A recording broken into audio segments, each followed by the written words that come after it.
जनता खुश है और जनता ऐसा ही सांसद चाहती थी कि उनको अपने परिवार के अलावा पूरे प्रदेश में कोई यादव नहीं दिखता है। कन्नौज से जब अखिलेश यादव हारेंगे तब उनको देश में और यादव दिखने लगेंगे। नरेंद्र मोदी ही एक ऐसे प्रधानमंत्री हैं जो सबको साथ लेके चलते हैं, जो आजमगढ़ में रह के काम करें और हम लोग काम करते हैं।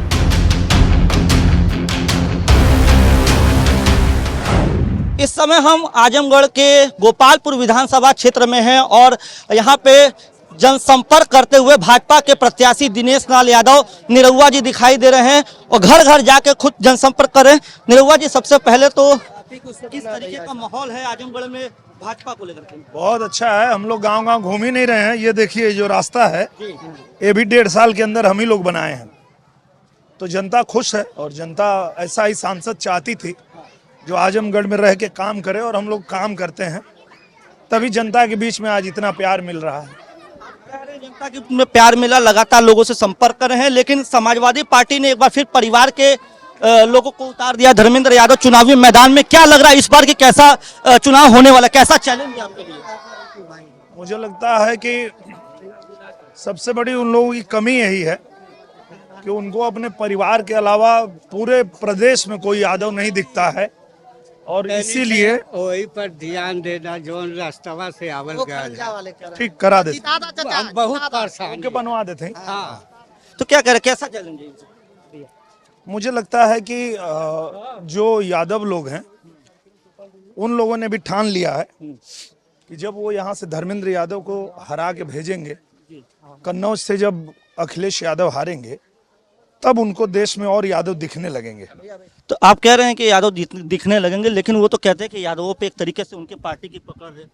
समाज यादव जो है सपा के साथ उनका ये कहना है। आप लोग बैठ मुझे लगता है कि जब तक मुलायम सिंह यादव जी थे तो सच में उनके साथ में थे लोग, लेकिन जब इनके हाथ में जिम्मेदारी आई तो ये लोग संभाल नहीं पाए।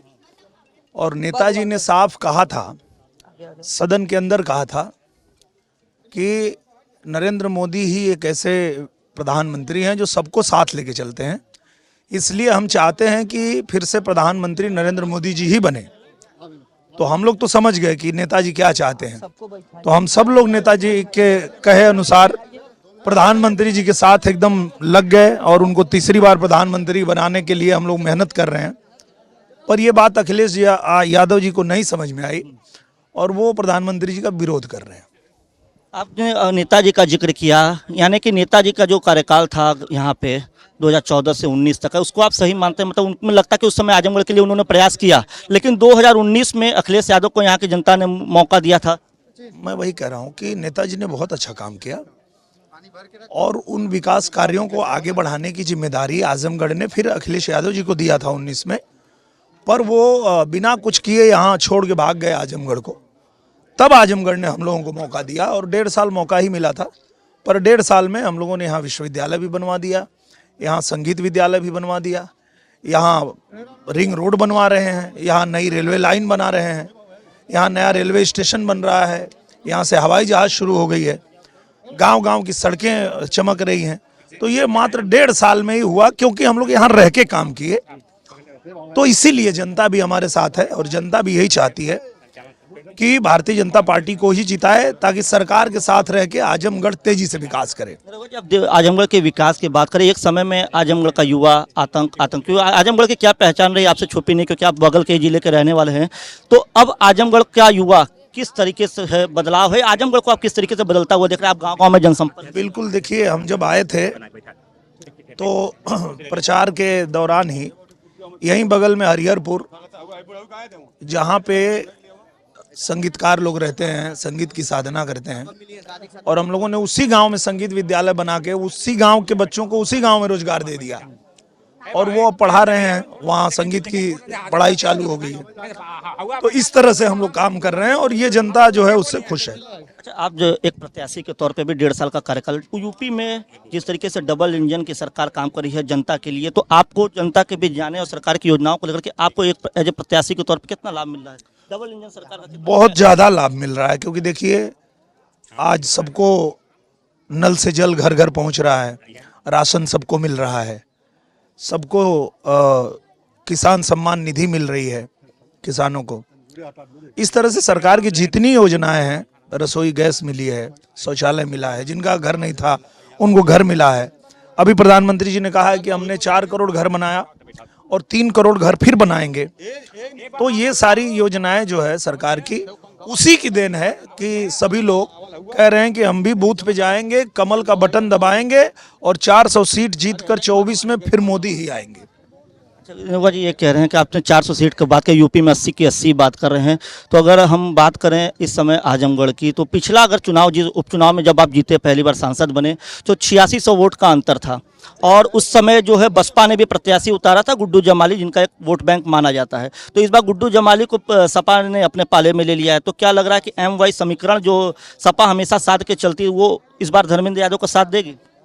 नहीं देगी। उसका कारण यह है कि पिछली बार सपा का बसपा से गठबंधन था और बसपा के वजह से उनको वोट ज्यादा मिले थे। गुड्डू जमाली जी के जाने से कोई फर्क नहीं पड़ेगा, उल्टा जो बसपा का वोट है वो इतना ज्यादा सरकार की योजनाओं का लाभ उनको मिला है कि वो मोदी जी का साथ दे रहे हैं, मोदी जी के साथ आ रहे हैं।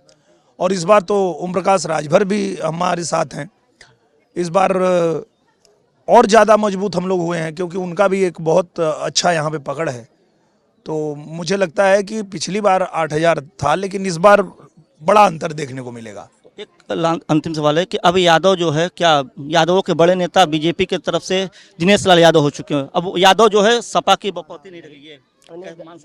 मैं ये कह रहा हूँ कि जो हमारे प्रधानमंत्री जी हैं वो जाति बाती में भरोसा ही नहीं रखते हैं और वो कहते हैं कि इस देश में 4 ही जातियाँ हैं, एक युवा जाति है, महिला जाति है, किसान जाति है, और उनके लिए हम लोग काम कर रहे हैं, उनके लिए प्रधानमंत्री जी काम कर रहे हैं। और इसलिए जितने गरीब हैं, जितने महिलाएं हैं, जितने युवा हैं, जितने किसान हैं, वो सब प्रधानमंत्री जी के साथ हैं। दिनेश जी एक अंतिम सवाल, आप भोजपुरी इंडस्ट्री से हैं और आप ही की इंडस्ट्री के एक स्टार जो हैं पवन सिंह, इनका काफ़ी नाम है। पवन सिंह निर्दल प्रत्याशी के रूप में काराकाट से चुनाव लड़ रहे हैं, ताल ठोके हुए हैं, तो उनको लेकर के क्या कहेंगे, क्या शुभकामनाएं देंगे या उनको कुछ कहना चाहेंगे? मुझे लगता है लोकतंत्र में हर किसी को ये आज़ादी है कि वो कहीं से भी और किसी भी दल से चुनाव लड़ सकता है। वो निर्दल चुनाव लड़ रहे हैं और मुझे लगता है कि ये उनका हक है, निजी हक है और निजी फैसला है, तो उसमें हम लोग कुछ थोड़े कर सकते, वो तो उनका ही फैसला है। चलिए बहुत बहुत शुक्रिया बात। ये हमारे साथ दिनेश लाल यादव निरहुआ थे जो जनसंपर्क करते हुए दिखाई दे रहे हैं और लगातार उनका ये कहना है कि अब जो है आजमगढ़ का जो फिजा है, आजमगढ़ का जो माहौल है वो पूरे तरीके से बदला हुआ है। क्योंकि जिस तरीके से लगातार सपा परिवार जो है ये कहता था कि आजमगढ़ में उसकी एक अलग पकड़ है, उसकी एक पैठ है, लेकिन अब आजमगढ़ का माहौल बदला हुआ दिखाई दे रहा। तो दिनेश लाल यादव के जो दावे हैं वो कितने सार्थक साबित होंगे, कितने सही साबित होंगे, ये चुनाव के बाद जब नतीजे आएंगे तो दिख जाएंगे।